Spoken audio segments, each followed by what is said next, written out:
Essa história começa no século XVII, com a descoberta de ouro no Brasil, em uma cidade chamada Registro, que vem a ser o local onde teve início essa lenda macabra. As primeiras jazidas de ouro no Brasil foram encontradas na região do Vale do Ribeira pelos bandeirantes, liderados por Fernão Dias. O local original do município era um centro de fiscalização desse ouro. Todas as mercadorias eram revistadas e registradas por um agente de Portugal para cobrar o dízimo da coroa portuguesa. Periodicamente, o quinto era enviado à Casa dos Contos, na vila, onde o ouro era fundido e cunhado.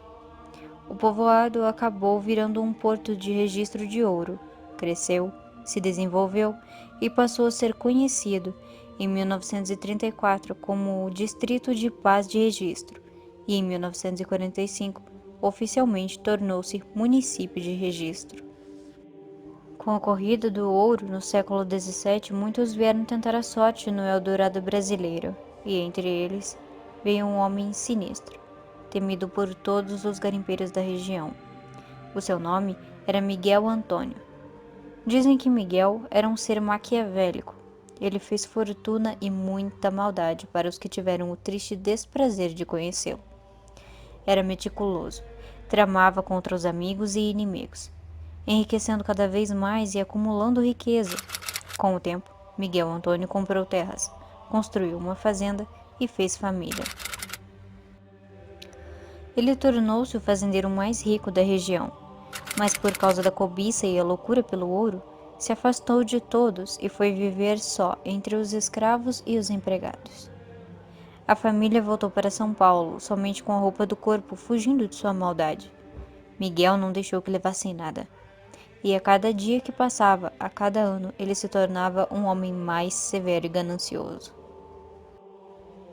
A história do fazendeiro Miguel Antônio se espalhou pela região do Vale do Ribeira, Eldorado brasileiro. Todos temiam e comentavam as barbaridades que ele cometia contra seus escravos e subordinados.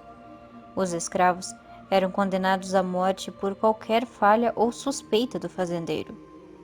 Quando já estavam velhos para o trabalho pesado, Miguel os usava para carregar o ouro até a beira do rio e, no local, mandava o escravo cavar uma cova onde ele próprio era enterrado vivo, junto com o ouro.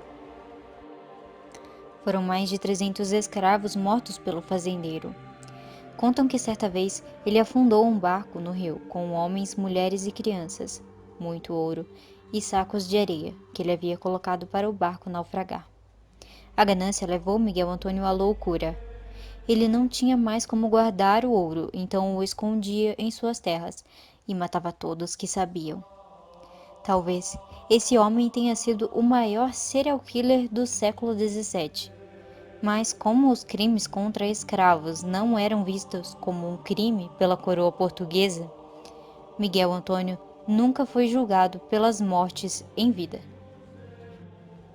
Segundo o relato de Jandira Ferreira, de 91 anos, filha de Diogo Onça Ferreira, que era também um fazendeiro em registro e tinha negócios com Miguel Antônio, ela conta: "O meu pai era bem novo quando conheceu Miguel Antônio, já que estava com quase 100 anos. Dizem que ele viveu até os 115. Por causa da cobiça ao ouro, ele não morria. O meu pai dizia que ele era um homem muito ruim e temido por todos. Era muito cruel com seus escravos. Ele falava, Deus a criar e eu a matar. E enterrava vivas as pessoas. Ele morreu de uma doença estranha que fazia o corpo queimar. A mulher dele veio de São Paulo para cuidar do enterro, mas antes do velório o corpo sumiu. Dizem que os escravos levaram o corpo e enterraram caixas de banana no lugar.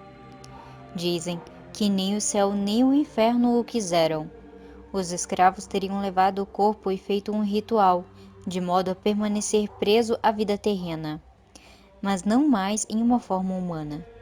Só que, como era muito esperto, Miguel Antônio deu um jeito de se manter vivo e continuar com suas maldades. Ele vivia da energia das árvores que ele sugava e fazia a sua morada, se misturando aos galhos e com o sangue que ele sugava das pessoas na tentativa de ter o seu corpo de volta. Corpo Seco tinha um grande casaco de pele dos que ele matava. Mesmo depois da morte, ele continuou causando mal às pessoas, e começaram a chamá-lo de Corpo Seco. Assim, contavam os mais velhos da cidade de Registro. A lenda Corpo Seco e suas aparições foram contadas tantas vezes e passadas de geração em geração que vários lugares têm o seu próprio Corpo Seco. Há relatos de aparições no estado do Paraná, Amapá, Amazonas, Minas Gerais, Goiás, no Nordeste brasileiro e em alguns países africanos de língua portuguesa. A história ganhou o mundo e foi se transformando de região para região. Em Minas Gerais, há uma variação dessa lenda, onde conta-se que o corpo seco, depois de ser repelido pela terra várias vezes, é levado por bombeiros a uma caverna em uma serra. Dizem que quem passa à noite pela estrada de terra que margeia a Serra do Corpo Seco consegue ouvir os gritos do ser amaldiçoado ecoando de dentro da caverna. Dizem, em Goiás, que o Corpo Seco era um menino que não obedecia à mãe e foi amaldiçoado vagando pela terra sem alma. E sem ao menos tocar ao tronco de uma árvore, ela pode secar e apodrecer.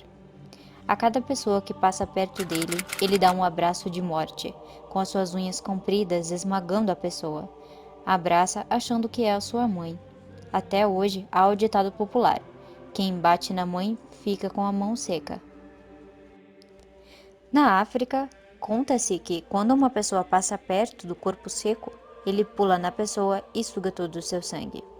Se não passar ninguém perto, ele pode ficar alojado no galho da árvore por anos, até que encontre a próxima vítima, porque se alimenta do sangue humano. O corpo seco é como um vampiro para os africanos. Ninguém nunca imaginaria que as maldades cometidas pelo fazendeiro Miguel Antônio se perpetuariam em histórias e relatos de terror depois de tanto tempo e em tantos lugares, e que virasse uma lenda no imaginário popular. O tempo não esqueceu a dor e o sofrimento de tantos que perderam a vida nas mãos desse homem maquiavélico, que dizem que ele ainda vive vagando pela terra, assombrando e praticando suas maldades. Você conhece mais alguma versão da lenda do corpo seco? Deixe nos comentários. Eu sou a Fran e até o próximo vídeo.